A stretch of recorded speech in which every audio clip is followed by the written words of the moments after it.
নমস্কার, কেমন আছেন সবাই? মিকি মিনি গার্ডেন্সের মধ্যে আপনাদের সকলকে স্বাগত জানাচ্ছি। আজকে একটা নতুন ভিডিও নিয়ে এসেছি গুলাব গাছের বিষয়ে, কারণ এখন জুন মাস পড়ে গেছে। জুন জুলাইয়ের মধ্যে আমাদের গুলাব গাছের মধ্যে প্রচণ্ড যত্ন নিতে হবে।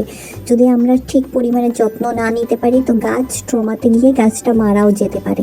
যদি আপনাদের কাছে গোলাপ গাছ থাকে তো অবশ্যই এই ছোট ছোট জিনিসগুলোকে ইগনোর না করে যত্ন খুব বেশি পরিমাণে নেবেন, কারণ এই 2 মাসের মধ্যে অসংখ্য পরিমাণে গরম পড়ে। তো গরমের জন্য গাছ একদম গ্রোথ জিরো হয়ে থাকে, একটু ফোটাও গাছের গ্রোথ হয় না।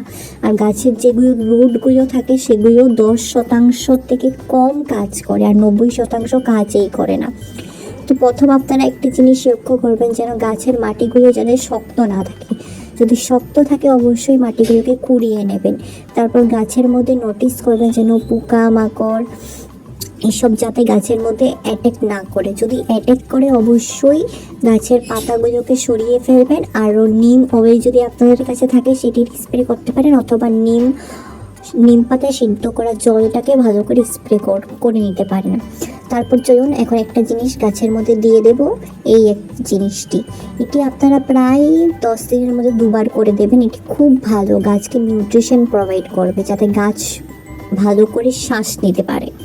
তো এখন এটি দিয়ে ভালো করে মাটিগুলোর মধ্যে মিশিয়ে নিয়েছি। এটি আমি চা পাতা দিয়েছি। আপনারা চা বানিয়ে যেগুলো চা পাতাগুলোকে ফেলে দেন সেগুলোকে আজ থেকে একদমই ফেলবেন না, এগুলোকে ভালো করে রেখে দেবেন, তারপর গাছের মধ্যে দেবেন। খুব ভালো কাজ করবে গাছের উপর, গাছের পাতা আনতে, গাছের ফুল বড় হতে, ফুলের সাইজগুলো ইনক্রিজ করতে এগুলো খুব পরিমাণে চা পাতা হেল্প করে, গাছের মধ্যে নিউট্রিশন প্রোভাইড করে। তারপর এই গরম সিজনের মধ্যে আপনারা ওভার ওয়াটারিংটা অ্যাভয়েড করবেন। তারপর এরকম যদি আমার মতন যদি এরকম কুড়ি আনতে চান, ফুল আনতে চান, অবশ্যই আরেকটি জিনিস আপনাদেরকে করতে হবে। তো আমরা যেহেতু খাওয়ার খাওয়ার পর আমরা হজম হওয়ার জন্য কোনো হাজমোলা বা কিছু খেয়ে থাকি, তো গাছকেও শুধু খাবার দিয়ে হবে না, খাবারের সঙ্গে গাছকেও জল দিতে হবে অথবা হজম হওয়ার মেডিসিন দিতে হবে। তো এই একটি জিনিস এখন ভালো করে আমি মিশিয়ে বানিয়ে রেখে দিয়েছি আগের থেকে। এটা হলো পেঁয়াজের খোসাকে আমি অনেকদিন থেকে ডাইউট করে রেখে দিয়েছিলাম অল্প নিয়ে, এখন নর্মাল যে ডাইউট করে এটা আমি গাছের মধ্যে দিয়ে দেবো।